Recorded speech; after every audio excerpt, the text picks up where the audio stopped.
Owen Bradley produced country records for Decca since 1947. To keep the business in Nashville, he sought out to build a better studio. He needed an engineer. Mort Thomasson offered to help, even while keeping his day job at WSM. Owen's brother Harold joined in for the ride. Well, Mort was our engineer. The very first engineer that we had was Second Lindsley in the Teamsters Hall there, and we rebuilt that. And he tripled our rent.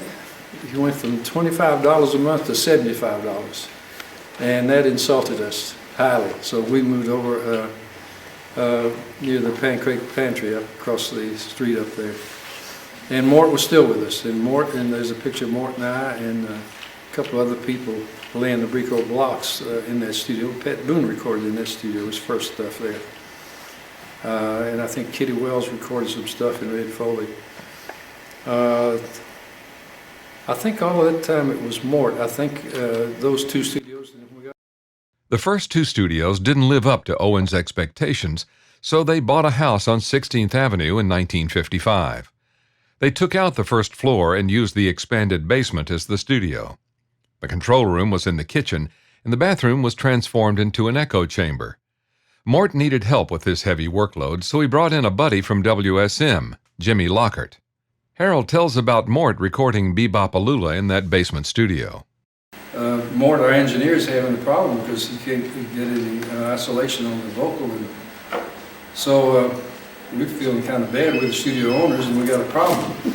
Mort's got a problem. So Owen goes out and moves Gene Vincent back a few feet, comes back in. Finally, he moves him completely out the back door, and the only thing that was open was where the cable was keeping the door open. That's where Gene Vincent sang Bebop Alula. And when he did that little hiccup in his voice, that's how Mort was able to put, he had another machine going with a slapback tape on it to get that little hiccup clear, you know. We built the Quonset hut to be our film studio. And only knocked out the middle floor, and our first studio was in the house. You come in our office, go to the left, go down the steps into the basement, and that was our first studio. But when you added the Jordanaires or the Nita Kerr singers and Boots Randolph and the drummers were playing louder, sometimes the little studio wasn't big enough. And so we ended up recording in the Quonset hut, but it had a ping off of the tile floor. And so we were having problems with the sound and controlling the sound. And then Al Ganaway came along, and we rented the studios to him to do the Stars of the Grand Ole Opry, 35mm cameras and crew from Los Angeles and the director from Los Angeles, and he hired us to do the sound, and he rented our facility for the first series. And he wanted to put in a barn set. Looked like a barn interior. So on each side of the walls, I'm going to say starting 2/3 of the way back toward the alley, he put up wood, kind of paneling and strips, little strips of wood, wide wood and the strips, all the way back, and then he had a barn door opening in there so that the people could come through that barn door, all wood. And it made the sound there. It was wonderful. So you're exactly right about the wood. But the wood was the magic. Yeah, we left the wood. It was, my memory is there was Brico blocks like on the outside structure of the walls on the sides, and I think there was that much space. It's not enough for you to get behind it. Might have been nicer if we cut it with you. What a mess that would have been. But my memories are about like that. And, it's almost like once they got good and tweak and leave them alone. Right? Oh, we never touched it. Yeah. You didn't want to take it out. Yeah. Al Ganaway, when he came in to do the films, he wanted us to build a set like a barn, because everybody thinks of us with country music, and we're in barns and we got hay all around, and and all that stuff. And so actually we did let Al build.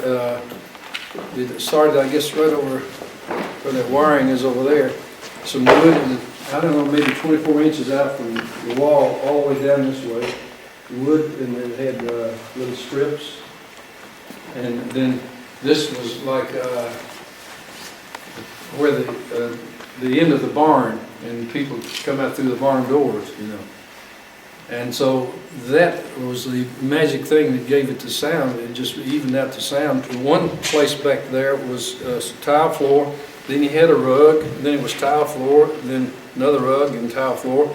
And somewhere in here, wherever that 13th tile was, I think was where they put Patsy Cline and all the singers, you know. I'm not sure exactly where it was, but, well, I know approximately where it was. It'd probably been right about in here. The Jordanaires would have been over there. The guitar amps would have been over there.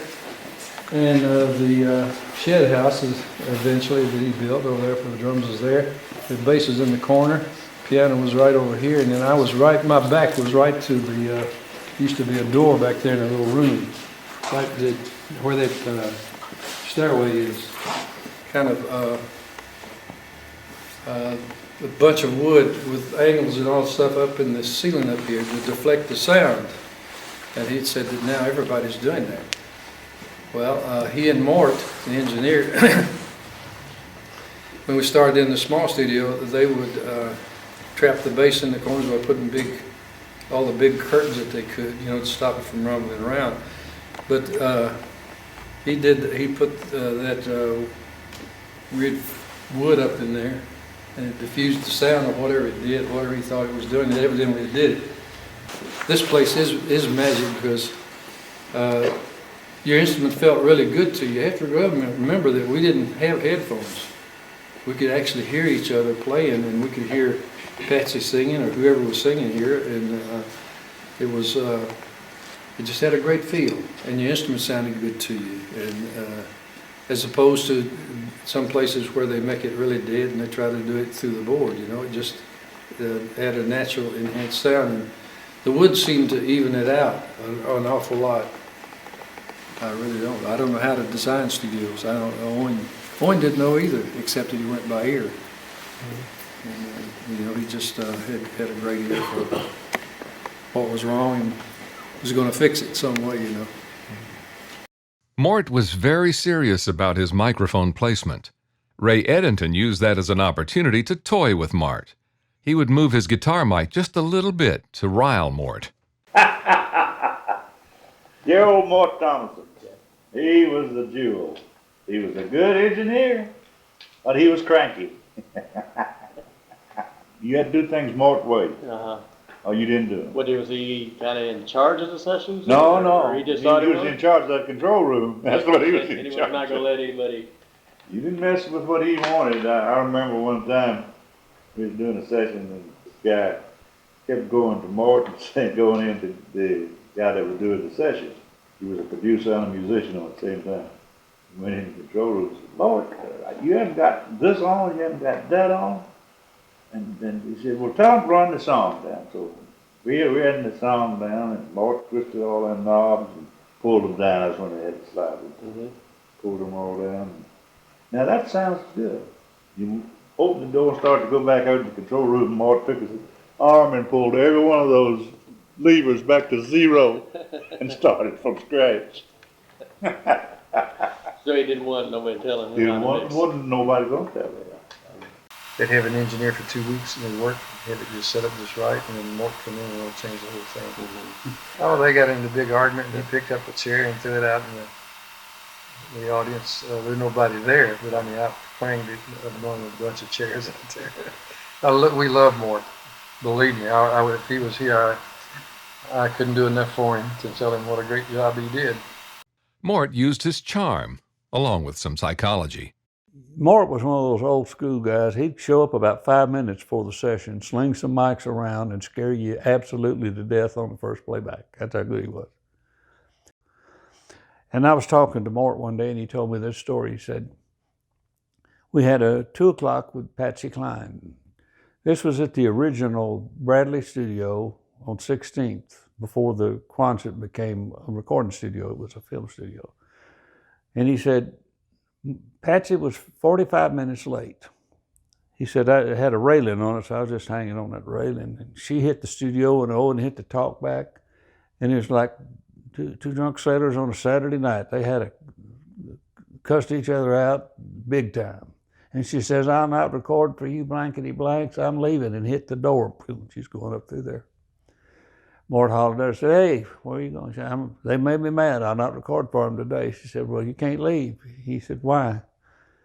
He said, you ain't hugged my neck and give me no sugar. So she walked over and pecked him on the cheek and hugged his neck. He said, come on, record. No, they made me mad. She said, well, will you do one favor for me? I said, Mort, I'll do anything you want me to do. What? She said, will you do one take for me, thinking I'll get her back inside, she'll calm down, we'll get some work done. She said, Mort, I'll do one take for you. Walked back in, cut walking after midnight, and left. The 60s saw a huge increase in recording, so Mort and Jimmy became full-time engineers, and they added Selby Coffeen, who was previously working at RCA Studio. Selby was already known as a great mixer with hit records for the Everly Brothers and Jim Reeves. He had a unique technique for recording vocals. He didn't use a limiter, but would meticulously ride the fader to get the maximum enhancement of the voice.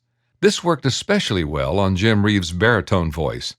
Selby was also a virtuoso violinist and had a keen ear for music. Part of it was that if Selby couldn't turn some knobs, well, he'd say, Owen, how about getting the strings here? And Owen would have like 4 hands on instead of 2 hands. And you've told me stories about how Selby, as an engineer, and perhaps Mort as well, would actually follow along on string dates and read a violin part. Yeah, oh yeah, well, Selby actually played violin, yeah. And he always wore his house slippers, and he was kind of a gentleman. I don't know how he became an engineer, he's such a nice guy. Just kidding. No, he was great. Lou Bradley tells us about Jimmy Lockert. He was a great mixer. He had a different approach than most people do. He'd start the mix off with everything way up high and then bring things back to get to his mix, whereas most people start with things off and bring them up. He mixed the opposite way, and I thought that was unique about Jimmy Lockert. And he was a good old guy. And here's Harold's remarks on the fuzz tone. But Jim Lockert's story, who was the engineer, I saw where he was interviewed by Mix Magazine, and he said he walked out here and Grady was playing too loud. And he was going to put a pad or something in or something. He told Grady, he said, don't hit it till I get back in the control room. Well, as soon as he went through the door, Grady hit it, and it fused the grid or whatever. You guys know what it did to that preamp. And so somebody had to realize that it was a great commercial sound and say, well, let's keep it, And I don't know who that was. Glenn Snoddy moonlighted at Bradley's doing some technical work, but WSM kept him really busy with the new TV facilities and microwave networking systems of the 50s era. Glenn finally retired from WSM and went full-time with Bradley's in September of 1960. During that time, Glenn installed the new 12-input console that featured Langevin tube electronics. This board became famous when one of its modules malfunctioned and the first fuzz tone distortion was born. Bradley sold the studio to CBS's Columbia Records label in February 1962. Harold mentions why they sold the studio. It owned us. We didn't own it. It just got too busy. I was working for other people, other studios and everything, and it seemed like the right thing to do in the right time to do it. But it was really amazing because the sale price, they said, was somewhere in the range of $300,000. After they bought it and everything came down here, somebody took a look at it and said, my God, why don't we tear this down and start over? You just don't understand. It's not supposed to be pretty. Harold reflecting on the engineers. Well, I'll tell you, the engineers are the most maligned bunch in the whole food chain in Nashville. Because you and I, we know that we got these nice pensions, and because we were well taken care of. But the unions kind of abandoned the engineers, and all they got was fired after a lot of great service. And it's something that needs to be corrected in the history of Nashville, is the contribution. I wish those guys were here. I would thank them, because every time I hear one of the records that they did, they had to know not only the room, they had to know the mics to use, because they didn't have the EQ that everybody has now to work with. And if Mort came out one time and he'd say, well, that thing's never going to cut through, I was playing the 12 string in the room. He was right, you know. I mean, they knew what would work and what wouldn't work. It was really amazing. And After the sale of the studio, Mort, Selby, and Glenn stayed on at the studio. Glenn became the studio technical supervisor. Jimmy Lockert worked around Nashville for a while, and then got a call from Bill Putnam to come to L.A. to work at his Western and United studios. While there, he cut many hit records, including the Beach Boys' mega hit Good Vibrations. Mort stayed on with Columbia until 1964, when he moved over to Fred Foster's studio in downtown Nashville. Later in 1969, he and Tommy Strong built the Monument Studio at the head of Music Row. Selby stayed on at Columbia until health issues forced him to retire. Glenn Snoddy left Columbia in 1967 to build two other studios, Acuff Rose and Woodland Sound. Perhaps Owen's brother Charlie had the longest-running job at the Quonset hut, working as an assistant engineer and tape operator. He started at Bradley's soon after they opened shop and stayed throughout the Columbia days until CBS closed the studios permanently in 1982.